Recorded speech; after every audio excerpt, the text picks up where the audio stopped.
អ្នកដែលមានបញ្ហាមកក្រហមសរសៃក្រហមមុខងារប្រតិកម្មឬក៏បងដែលគាត់មានជាំកំតនអស់រំលងជាមួយនឹងវីដេអូមួយនេះជាទូទៅប្រជាជនខ្មែរយើងក៏តែងតែខូចមុខដោយសារតែផលិតផលជាតិកាត់មួយចំនួនឬក៏គាត់មិនបានប្រើប្រាស់ជាមួយនឹងឡេការពារកម្ដៅថ្ងៃធ្វើឲ្យគាត់ឡើងសរសៃក្រហមមុខក្រហមឬក៏ជាំក្តីហើយផលវិបាកទាំងអស់នេះបើសិនជាបងប្អូនមិនបានដោះស្រាយវាឲ្យបានទាន់ពេលទេគឺវាវិវត្តស្បែករបស់បងប្អូនកាន់តែខូចទៅ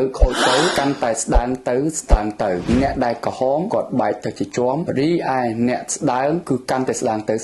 អញ្ចឹងបើសិនជាបងប្អូនមិនបានដោះស្រាយបញ្ហានេះទាន់ពេលទេស្បែកមុខបងប្អូននឹងពិបាកវិលមករកសភាពដើមណាស់ហើយបើសិនជាបងប្អូនកំពុងតែជួបជាមួយនឹងបញ្ហាដែលខ្ញុំរៀបរាប់ខាងលើមិញលោកគ្រូមានផលិតផលមួយណែនាំជូនបងប្អូនក្នុងការដោះស្រាយបញ្ហាសរសៃក្រហមមុខក្រហមនិងបញ្ហាជាំបងប្អូនបានយ៉ាងល្អនេះគឺជាផលិតផល Exosome Gel ដែលវាមានអត្ថប្រយោជន៍ខ្លាំងក្នុងការទៅព្យាបាលបញ្ហាមុខស្ដើងសរសៃក្រហមមុខក្រហមស្បែកមុខងាយប្រតិកម្មគឺវាលាបទៅធ្វើឲ្យស្បែកមុខយើងបន្តកោសិកាបានល្អមានក្រាស់ហើយមិនត្រឹមតែប៉ុណ្ណោះទេគឺវាធ្វើឲ្យស្បែកមុខយើងភ្លឺថ្លាចេញមកពីខាងក្នុងទៀតមួយវិញទៀតអ្នកដែលគាត់មានបញ្ហាមុខជាំក៏គាត់អាចប្រើប្រាស់បានដែរប៉ុន្តែអ្វីដែលលើសពីនឹងទៅទៀតគឺបងប្អូនត្រូវតែមានការការពារជាមួយនឹងឡេការពារកម្ដៅថ្ងៃនេះគឺជាឡេការពារកម្ដៅថ្ងៃសម្រាប់ស្បែកមុខស្ដើងស្បែកមុខក្រហមសរសៃក្រហមឬក៏អ្នកស្បែកមុខស្ងួតគឺបងប្អូនប្រើប្រាស់វាការពារបានយ៉ាងល្អមែនទែនតែម្ដងដែលយើងមាន SPS រហូតដល់50បូកអញ្ចឹងផលិតផលដែលខ្ញុំបានណែនាំជូនបងប្អូនមិញគឺជាផលិតផ